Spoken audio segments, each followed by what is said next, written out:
4000 শ্রমিক ও 150 প্রকৌশলীর 4 বছরের দিনরাত শ্রমে নগরের মানচিত্রে এখন প্রাণ সঞ্চার করছে 16 কিলোমিটারের সুদীর্ঘ এই উড়ালপথ। দেশীয় কারিগরি দক্ষতা ও কাঁচামালে তৈরি 4300 কোটি টাকার এই এলিভেটেড এক্সপ্রেসওয়ে চট্টগ্রামের যাতায়াত ব্যবস্থায় নতুন এক মাইলফলক।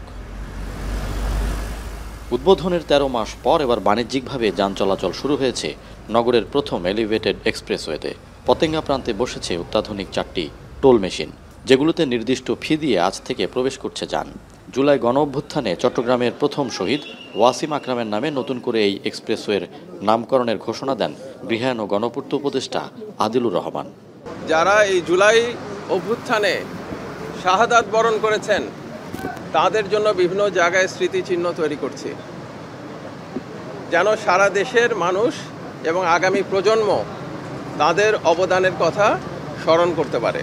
প্রতিটি জায়গায় যদি তাদেরকে আমরা স্মরণ রাখতে পারি, তাহলে পরে নেক্সট জেনারেশন আমাদেরকে মনে রাখবে যে আমরা কিছু একটা করে যেতে পেরেছি। টোল আদায় কার্যক্রম শুরুর পরপরই উপদেষ্টা, মেয়র ও সিডিএ কর্মকর্তাদের গাড়িবহর প্রথম টোল দিয়ে এক্সপ্রেসওয়েতে প্রবেশ করে। এরপরই টোল দিয়ে প্লাজা পার হয় সাধারণ যান।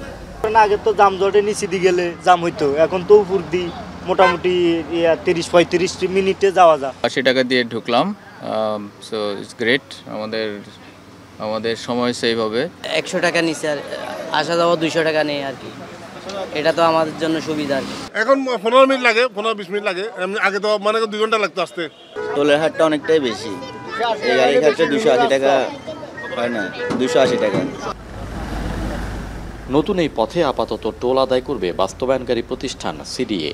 এক্ষেত্রে মোটরসাইকেল ও ট্রেলার ছাড়া চলতে পারবে 10 ধরনের যান।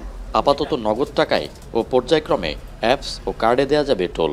প্রাইভেট কারের জন্য 80 টাকা এবং 100 টাকা আছে আপনার জিপের জন্য, তারপর 150-250 এরকম বিভিন্ন আপনার টোলের পরিমাণ আছে, যেটি ঢাকায় যে আপনার এলিভেটেড এক্সপ্রেসওয়েতে যে টোল দেওয়া হয় সেই পরিমাণে কম, কিন্তু এটার দৈর্ঘ্য আরও বেশি। উড়াল সড়কে দুর্ঘটনা রোধে পর্যাপ্ত আলোকায়নের পাশাপাশি বাঁকগুলোতে রাখা হয়েছে স্পিড ব্রেকার। এর সাথে শিগগিরই সংযুক্ত হবে 10টি স্পিড ক্যামেরাও।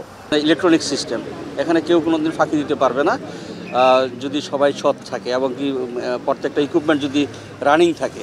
বিভিন্ন কার্ভ যেখানে আছে, কার্ভগুলোর মধ্যে আমাদের স্পিড ক্যামেরা লাগানো আছে। সেই স্পিড ক্যামেরা দিয়ে আপনি গাড়ির স্পিড কন্ট্রোল করতে পারবেন, কোন গাড়ি কত স্পিডে যাচ্ছে না যাচ্ছে। কর্তৃপক্ষ জানায় এই টোল প্লাজা সরিয়ে পরবর্তীতে স্থাপন করা হবে বিভিন্ন র্যাম্পের মুখে। 9টি র্যাম্পের মধ্যে শিগগিরই চালু হবে নিমতলার অংশটি। ফাইসাল করিম, এখন চট্টগ্রাম।